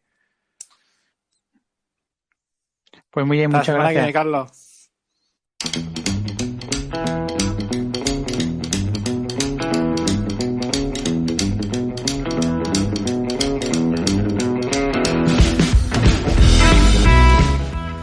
Pues dejamos atrás nuestra sección de libros y vamos adelante con otra de las cosas que tenemos que vivir, que es la música. Música buena como la que nos trae hoy Coldplay, con nuestra siempre querida Andrea Velasco. Andrea, ¿cómo estás? Se nota.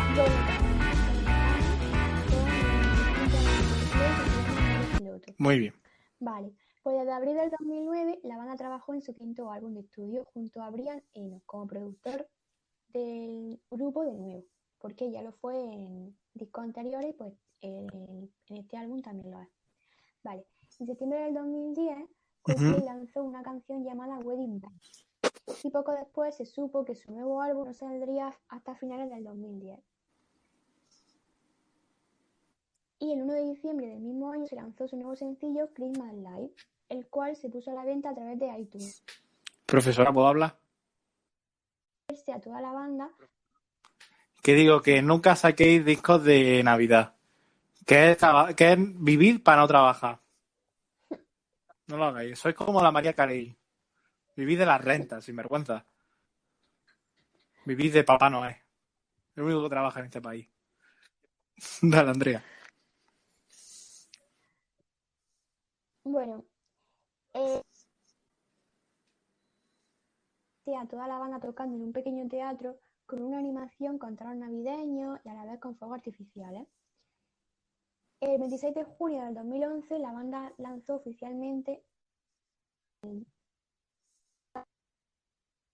Drop is Our Fall. Y el 12 de septiembre del 2011 lanzaron el sencillo Paradise, que Billboard comparó con Speed of Sound y Clocks de los álbumes anteriores X and Y y A Rush of Blood to the Heart, respectivamente. Vale. El 12 de agosto del 2011, Coldplay anunció en su página web oficial que el quinto álbum sería lanzado el 24 de octubre de dicho año bajo el nombre Milo Siloto, es decir, que ya anunció el nombre del disco. Y el álbum finalmente salió a la venta a finales del año 2011.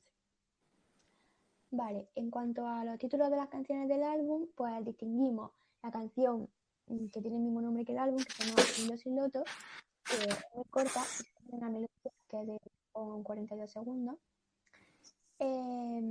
La canción Hurts Like Heaven, Paradise, Charlie Brown, As Against the World, Every Teardrop is a Waterfall, Major Minus, UFO, Princess of China, A Hopeful Transmission, Don't Let It Break Your Heart y Up with the Birds. Bueno, y también Milo Siloto, según Chris Martin, pues habla sobre dos personajes intentando encontrar el amor y la felicidad en un mundo opresivo y que al final lo logran. Y además, este álbum es el perfecto resumen de todo lo que Coldplay ha sido en sus 4 anteriores trabajos. Porque mezclan canciones de todos sus discos anteriores, básicamente. Mezclan canciones así nostálgicas, melódicas, pero también hacen canciones de carácter electrónico y todo eso. Y también puedes decir que en la canción Princess of China, pues colabora Chris Martin con Rihanna. Hostia, la Rihanna, pero si no pegan nada. Sí, bueno, puede parecer que no pegan, pero luego cuando se escucha la canción y el vídeo y todo, la verdad es que sí que pegan. Las dos voces y tal, pegan. Y bueno, ya por último, un dato curioso es que el álbum se estrenó en Madrid, en España. En un concierto en la Plaza de Venta. Qué vergüenza en una plaza de toros. Todo el mundo. Pues yo no lo sé. Hay gente que le gusta. Y siguió con la gira promoción de Loto Tour, que incluyó Estados Unidos, Europa y Asia. Y también siguieron de gira durante el año 2012. Y además Coldplay recibió 3 nominaciones a los premios Grammy de 2012, cuya ceremonia tuvo lugar el 12 de febrero de dicho año y en la que la banda se presentó junto a Rihanna. Muy bien. Y el 12 de enero de 2012 recibieron una nominación a los 2 Brit Awards. Eso son los ingleses, ¿no? Y el 21 de febrero, sí. Y el 21 de febrero recibieron el galardón al mejor grupo británico por 3ª vez. Y en el Reino Unido fue el álbum de rock con mayor cantidad de ventas, dado que se vendieron 908.000 copias. Muy bien, Andrea. Y pues ya está. No, ¿cómo no vale? Tú ya no tienes nada más que hacer, pero yo sí. No, porque ayer fue tu cumpleaños. Bueno, ayer. Depende de cuando esté escuchando esto la gente, pero el día 24 fue tu cumpleaños. Entonces yo, ahora, después de tu celebración tan bonita que te regalamos, no te puedes quejar. No, la verdad que me encantó. No contaremos las anécdotas de esa reunión porque la policía nos detiene. Te tengo que cantar un poquito. Como no me acuerdo de la letra del cumpleaños feliz, esto es verdad que lo prometo, no me acuerdo de la letra del cumpleaños feliz, te voy a cantar un poquito. Cumpleaños feliz. Pero coño, acompáñame, que si no queda muy mal. Cumpleaños feliz. Te desea alguien seguro. Cumpleaños feliz. Como estamos en confinamiento no te vamos a dar ninguna tarta, así que lo siento. Pero puedes soplar las velas, metafóricamente. Vale. Ay, llena el móvil de baba. Andrea, ¿a quién le quieres dedicar esta victoria sobre la vida? A ti. Oh, muchas gracias. ¿Cómo se nota que es la radio y tiene que quedar bien? ¿Alguien más? Muy bien. Esto se hace mucho en los certámenes de belleza, que es dedicarle a las cosas a alguien. Yo, como nunca he ido a ninguno. Pues, Andrea, no te voy a molestar más, que la vida de una estudiante de la universidad es dura, mucha cerveza, mucha fiesta, y ahora mismo se está preparando para irse de discoteca esta noche. Claro, por eso antes tengo que estudiar. Así que, compensar. Andrea, la semana que viene, ¿qué álbum de Coldplay vamos a contar? El próximo Ghost Stories. Que es el sexto, ¿no? No. No, es el octavo, ¿verdad? Ghost Stories. Pero coño, ¿qué es el sexto de No, número? el sexto. Muy bien. O sea, te digo, es el sexto y tú dices, no, es el sexto. Ah, había entendido el séptimo. Uy, los números, vamos a tener que repasarlo un día de estos. Un día vamos a hacer clases de matemáticas. Bye. Andrea, hasta la semana que viene. Adiós.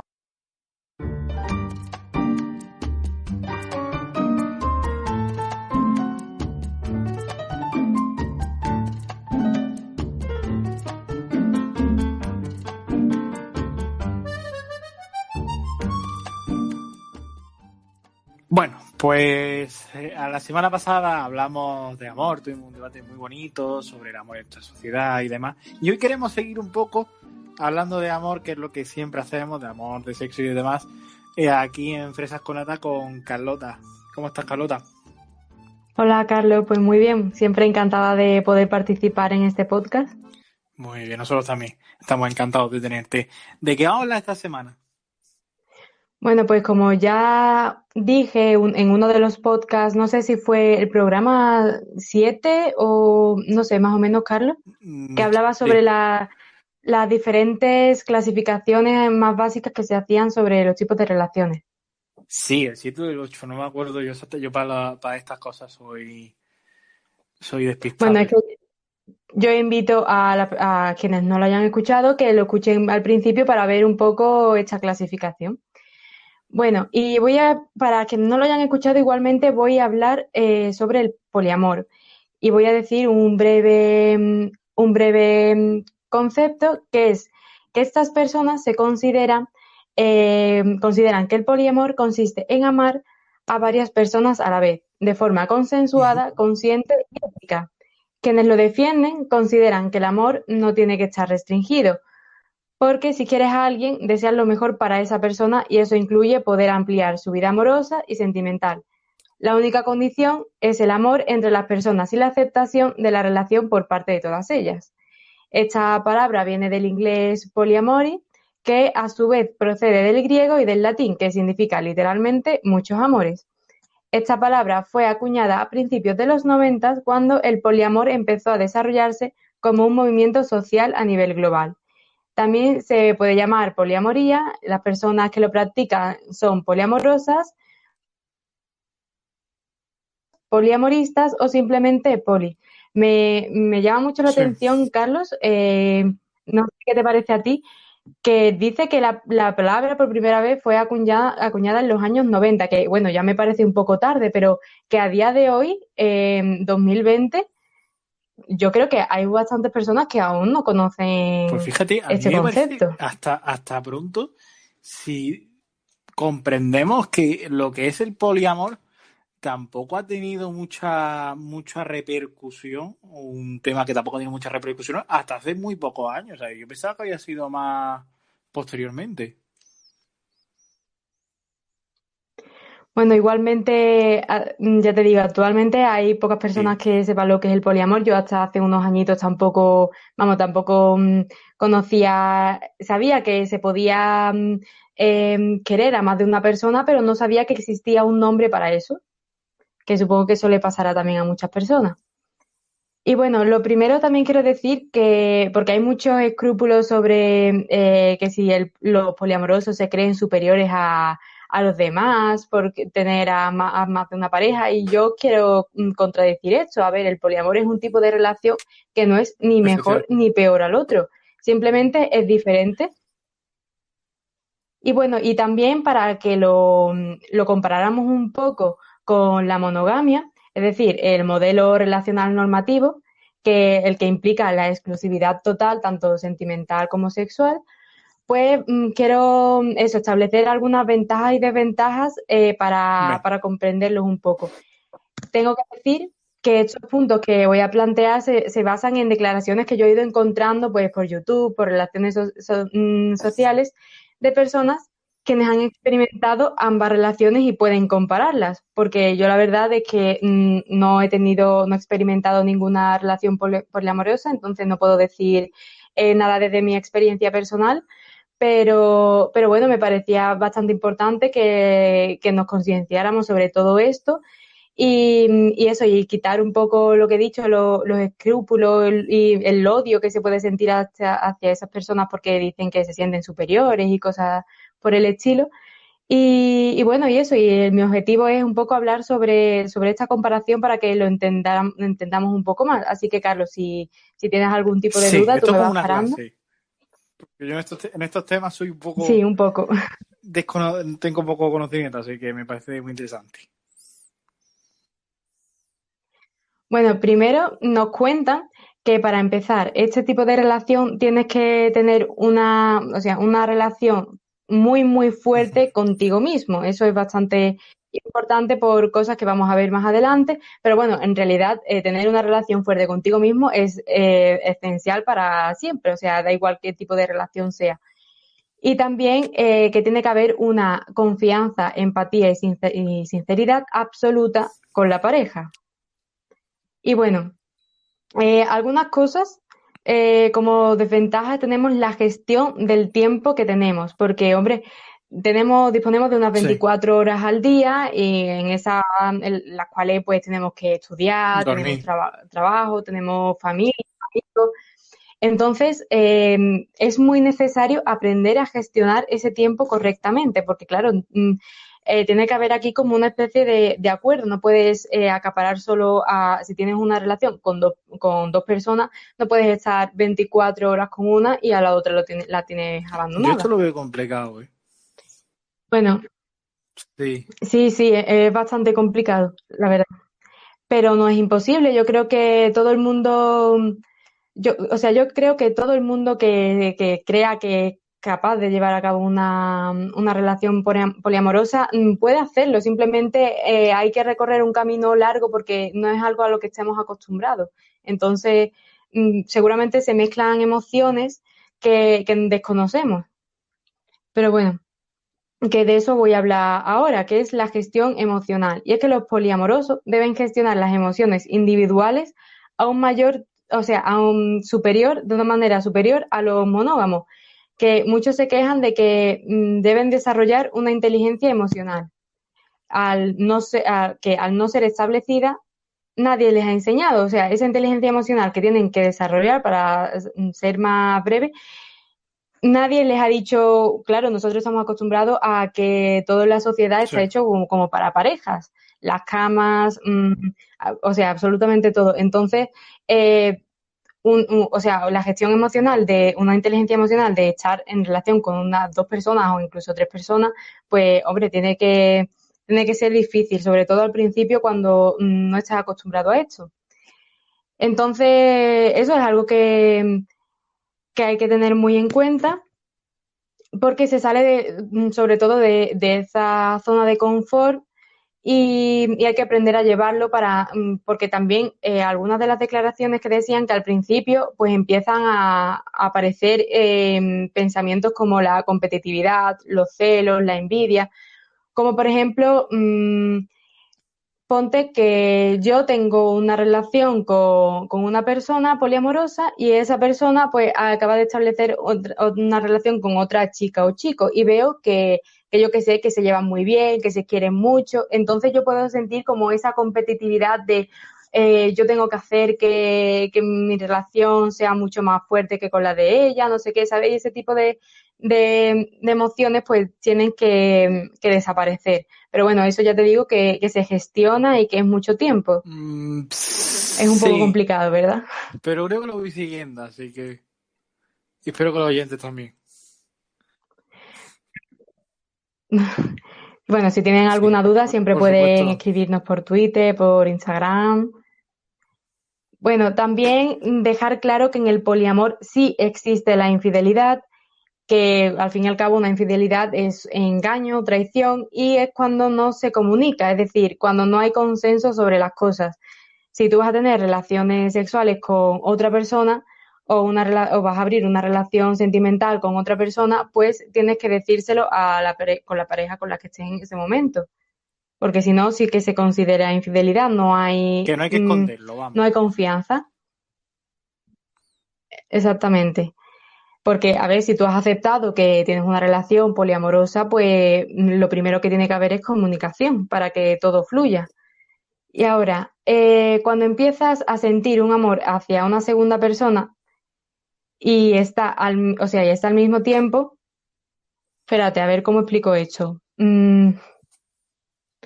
A ver, es muy, perdón, que me estoy trabando un Sí, poco. es un Es que es poquillo un poco lioso, sí. No pasa nada. así confuso. Cuando tú empiezas, cuando tú empiezas a tener una relación poliamorosa y al mismo tiempo conoces a alguien con el que al principio, pues lo típico, mantienes relaciones sexuales y poco a poco van creciendo sentimientos, y esto es otra desventaja, y es que a esa nueva pareja, digamos, esa nueva relación que estás teniendo al principio, pues sí le parecía bien que que estuvieras manteniendo relaciones emocionales y sexuales con otra persona, pero claro, cuando empiezas a sentir cada vez más y más y más, pues ya no le parece tan bien y a veces pues comienza a exigir. Y eso también es una desventaja a la Un hora poco los de celos, un ¿no? poliamor. A esta persona la quería más que a mí. Claro, Sí, es que si esto pasa en una pareja, sí. digamos, de las consideradas, entre comillas, normales, claro, al tener que compartir a una persona, yo creo que puede ser peor todavía. Pero bueno, lo que digo yo siempre, esto es desarrollarse como relación y como persona, que eso voy a hablar también ahora, que son ya los puntos positivos. Y es que, a ver, esto es para compensar.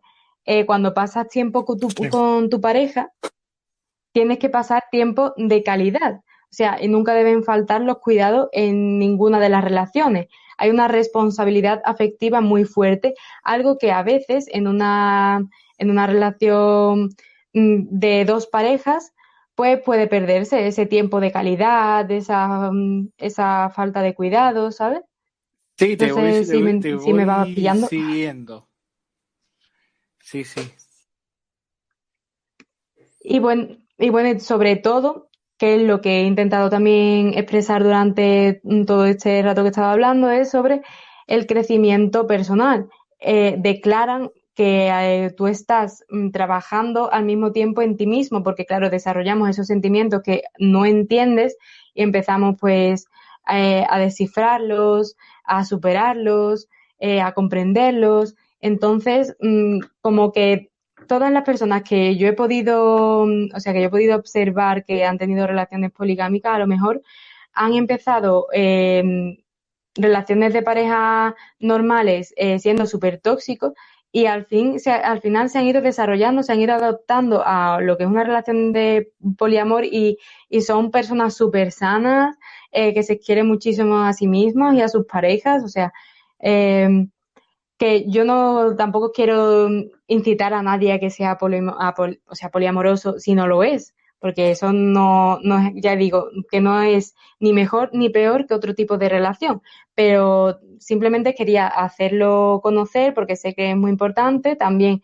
ver las cosas positivas y negativas que tiene, porque claro, tampoco es todo súper bonito repartir amor a todo el mundo y estar con todo el mundo. Y bueno, y eso, básicamente. No sé qué es lo que piensas. ¿Tú crees que estamos Yo no, preparados para el poliamor? pero no sé. El resto igual sí, a ver. Yo no soy tampoco aquí un indicativo de la sociedad, pero... Y yo creo que en general las personas realmente, en nuestra sociedad yo creo que tampoco. O sea, no está preparado el país para esto, del poliamor. No está preparado para que sea, por ejemplo, o la mayoría o mucha gente más de lo que hay ahora mismo. Sí, estoy de acuerdo contigo. Yo creo que todavía la sociedad, por lo menos aquí en España, no está muy preparada Sí, no, aquí para somos ese concepto del bastante poliamor. conservadores con ese tema, aunque parezca mentira, pero somos bastante conservadores con el tema del amor. Ujú. Y bueno, como el poliamor tiene bastante más historia, un día pues tenía propuesto hablar sobre cómo explicarle a tu pareja que quieres abrir la relación, cómo empezar a gestionarlo, que bueno, que Sí. cada uno tiene sus propias herramientas, obviamente, pero que digamos unas bases que puedes ir utilizando, pero igualmente eso quiero dejarlo para más adelante porque me gustaría intentar contactar con alguna persona que sea poliamorosa y que lo haya experimentado y así Claro. pues tengamos aquí una voz real de una persona que pueda hablarnos sobre su experiencia totalmente Pues mira, ese vivida tema me parece muy y interesante, personal. cómo dar el paso a relación abierta, fíjate, claro, porque puede, pero también puede pasar lo contrario, ¿no? Que se pase de relación abierta a una más cerrada, a una más de dos personas. Hombre, sí, claro, por supuesto, puede Pues muy pasar bien. totalmente al contrario. Entonces, ese tema lo dejamos aquí pendiente para tratarlo en próximos programas. El cómo replantearnos nuestra relación, por decirlo así. Pues Carlota, muchas gracias. Exactamente. Hasta la semana que viene, A ti Carlota. por invitarme aquí.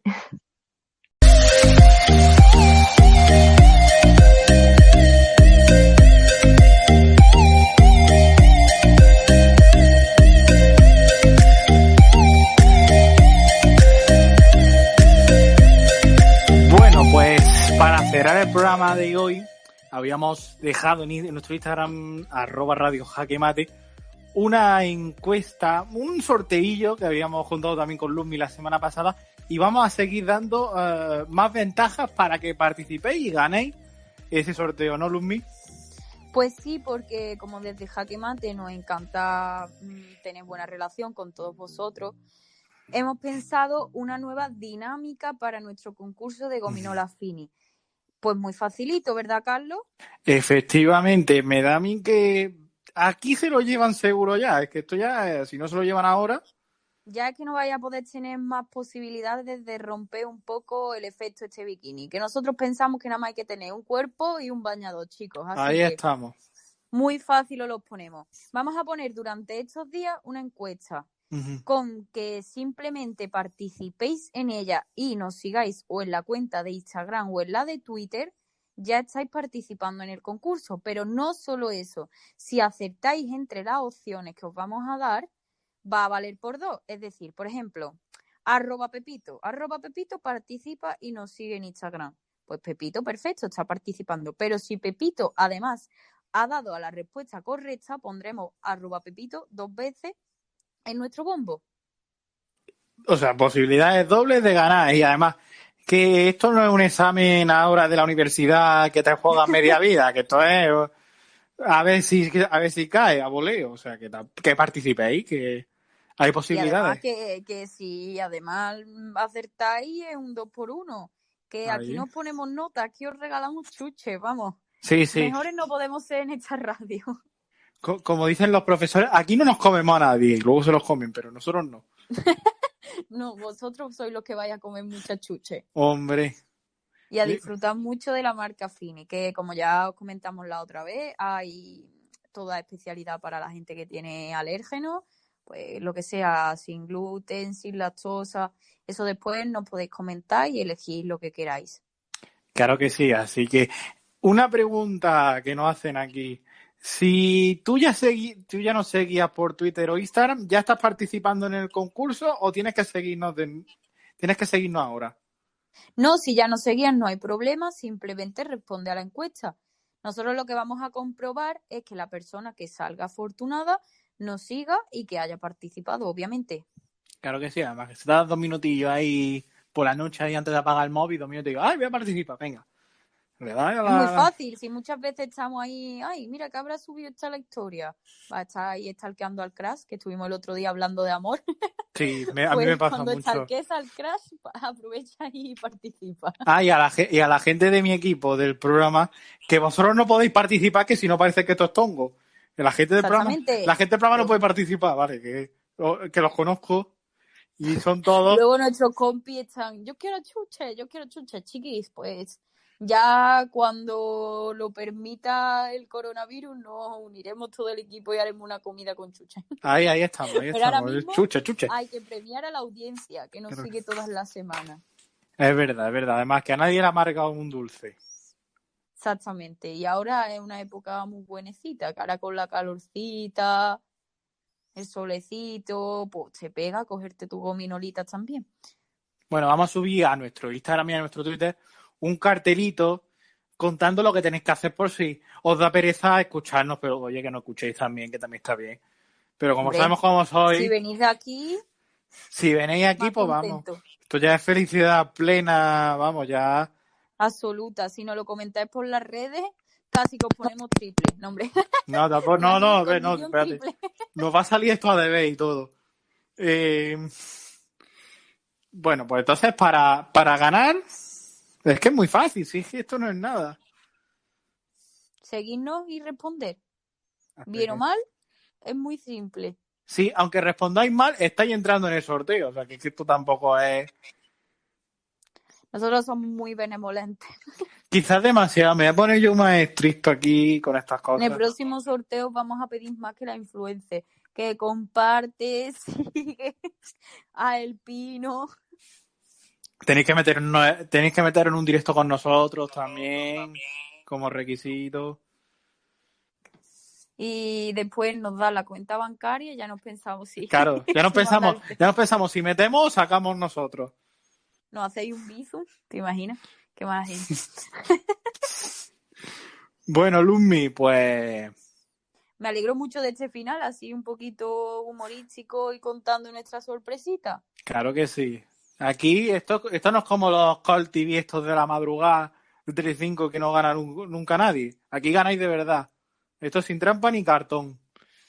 Así que, Luzmi, la semana que viene desvelamos al ganador o seguimos dando pistas.